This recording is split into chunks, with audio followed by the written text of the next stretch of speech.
Mirë mbrëma të gjithëve, doja t'ju tregoja diçka. Shikojeni pak. Ju a e shikoni apo jo më? Jam duke parë Sanremon.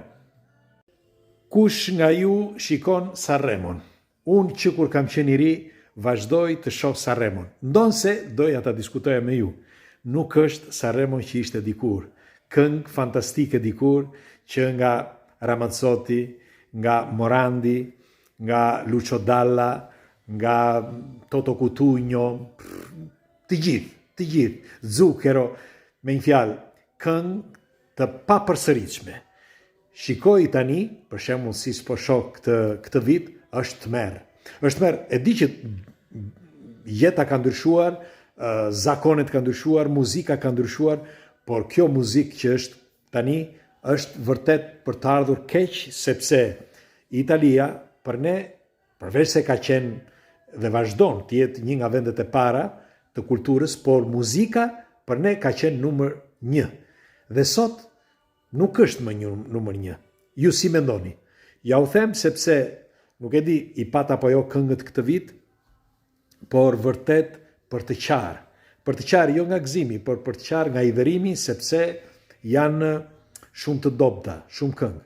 Dhe nuk e di e pat apo jo intervistën që bëri edhe ky Carlo Conti, që do t'ju them diçka për Carlo Conti, por intervistën që dha Carlo Conti tha që unë nuk zgjedh me një fjalë ato këngë ishin, nuk ishte këngë të tjera.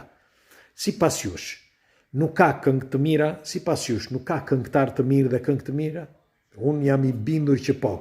Por është shija ajo. Pra ai zgjodhi shijen që ka ai. Dhe shijet që janë tani janë vërtet banale.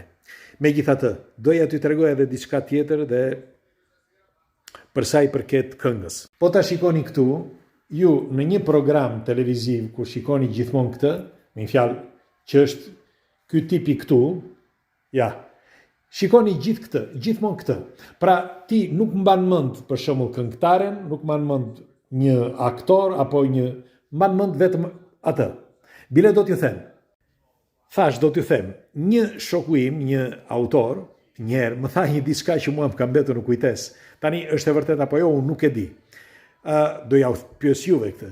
Më tha, kush është ta në emision, tha?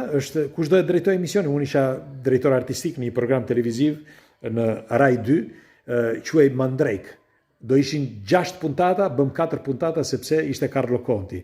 Po tjetë Carlo Conti, tha, do e vjes atë programi dhe kështu ndodhi. Me një fjalë, programi nuk doli mirë dhe